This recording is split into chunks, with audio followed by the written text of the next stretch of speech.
राधे राधे। आप सुन रहे हैं भक्ति मार्ग के साधन।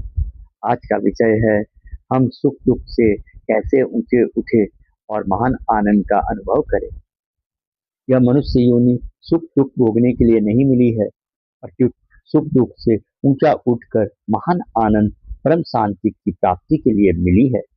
जिस आनंद सुख शांति के प्राप्त होने के बाद और कुछ प्राप्त करना बाकी नहीं रहता है। अगर अनुकूल वस्तु व्यक्ति परिस्थिति आदि के होने में अथवा उनकी संभावना में हम सुखी होंगे, अर्थात हमारे भीतर अनुकूल वस्तु व्यक्ति आदि को प्राप्त करने की कामना लुढ़कता रहेगी, तो हम अनुकूलता का सदुपयोग नहीं कर सकेंगे। अनुकूलता का सदुपयोग करने की सामर्थ्य शक्ति हमें प्राप्त नहीं हो सकेगी, कारण कि अनुकूलता का सदुपयोग करने की शक्ति अनुकूलता के भोग में खर्च हो जाएगी, जिससे अनुकूलता का सदुपयोग नहीं होगा किंतु भोग ही होगा। इसी रीति से प्रतिकूल वस्तु व्यक्ति परिस्थिति घटना क्रिया आदि के आने पर अथवा उनकी आशंका से हम दुखी होंगे, तो प्रतिकूलता का सदुपयोग नहीं होगा किंतु भोग ही होगा। दुख को सहने की सामर्थ्य हमारे में नहीं रहेगी, अतः हम प्रतिकूलता के भोग में ही फंसे रहेंगे और दुखी होते रहेंगे। अगर अनुकूल वस्तु व्यक्ति परिस्थिति घटना आदि के प्राप्त होने पर सुख सामग्री का अपने सुख आराम सुविधा के लिए उपयोग करेंगे और उससे राजी होंगे, तो यह अनुकूलता का भोग हुआ, परंतु निर्वाह बुद्धि से उपयोग करते हुए उस सुख सामग्री को अभावग्रस्तों की सेवा में लगा दे तो यह अनुकूलता का सदुपयोग हुआ। अतः सुख सामग्री को दुखियों की ही समझे, उसमें दुखियों का ही हक है। मान लो कि हम लखपति हैं, तो हमें लखपति होने का सुख होता है, अभिमान होता है, परंतु यह सब तब होता है जब हमारे सामने कोई लखपति ना हो। अगर हमारे सामने हमारे देखने सुनने में जो आते हैं वे सब के सब करोड़पति हो, तो क्या हमें लखपति होने का सुख मिलेगा? बिल्कुल नहीं मिलेगा। अतः हमें लखपति होने का सुख तो अभावग्रस्त ने दरिद्रों ने ही दिया है।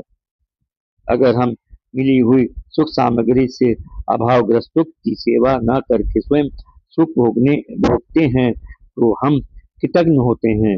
इसी से सब अनर्थ पैदा होता है, कारण कि हमारे पास जो सुख सामग्री है वह दुखी आदमियों की ही दी हुई है।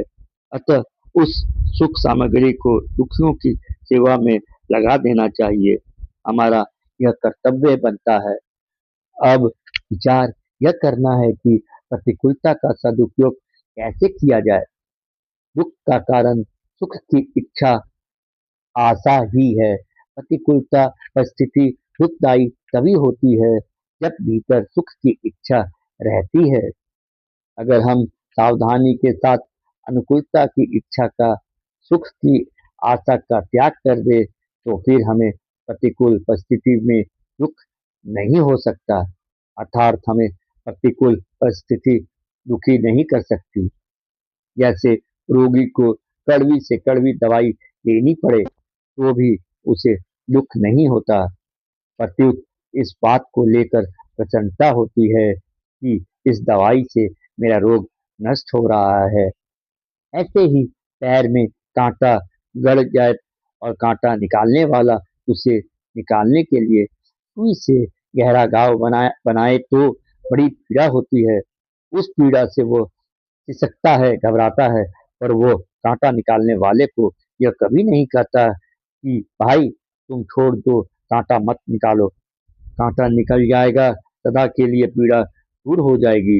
इस बात को लेकर वह इस पीड़ा को प्रसन्नता पूर्वक सह लेता है। यह जो सुख की इच्छा का त्याग करके दुख को पीड़ा को प्रसन्नता पूर्वक सहना है, यह प्रतिकूलता का सदुपयोग है। अगर वह कड़वी दवाई लेने से कांटा निकालने की पीड़ा से दुखी हो जाता है, तो यह प्रतिकूलता का भोग है, जिससे उसको भयंकर दुख पाना पड़ेगा। यदि हम सुख दुख का उपभोग करते रहेंगे तो भविष्य में हमें भोग योनियों में अर्थात स्वर्ग नरक आदि में जाना ही पड़ेगा। कारण कि सुख दुख भोगने के स्थान ये स्वर्ग नरक आदि ही हैं। यदि हम सुख दुख का भोग करते हैं, सुख दुख में सम नहीं रहते, सुख दुख से ऊंचे नहीं उठते, तो हम मुक्ति के पात्र कैसे होंगे? नहीं हो सकते हैं। भगवान ने कहा है कि ये सांसारिक पदार्थ आदि अनुकूलता प्रतिकूलता के द्वारा सुख दुख देने वाले और आने जाने वाले हैं, सदा रहने वाले नहीं हैं, क्योंकि ये अनित्य हैं, क्षणभंगुर हैं। इनके प्राप्त होने पर उसी क्षण इनका नष्ट होना शुरू हो जाता है। इनका संयोग होते ही इनसे वियोग होना शुरू हो जाता है। ये पहले नहीं थे, पीछे नहीं रहेंगे और वर्तमान में भी प्रतिक्षण अभाव में जा रहे हैं। इनको भोग कर हम केवल अपना स्वभाव बिगाड़ रहे हैं। सुख दुख के भोगी बनते जा रहे हैं। सुख दुख के भोगी बनकर हम भोग योनि के ही पात्र बनते जा रहे हैं। फिर हमें मुक्ति कैसे मिलेगी? हमें भुक्ति यानी भोग की ही रुचि रहती है, तो फिर भगवान हमें मुक्ति कैसे देंगे? हम इस प्रकार यदि हम सुख दुख का उपभोग न करके उनका सदुपयोग करें तो हम सुख दुख से उठ सकते हैं और महान आनंद का अनुभव कर सकते हैं। जय श्री राधे।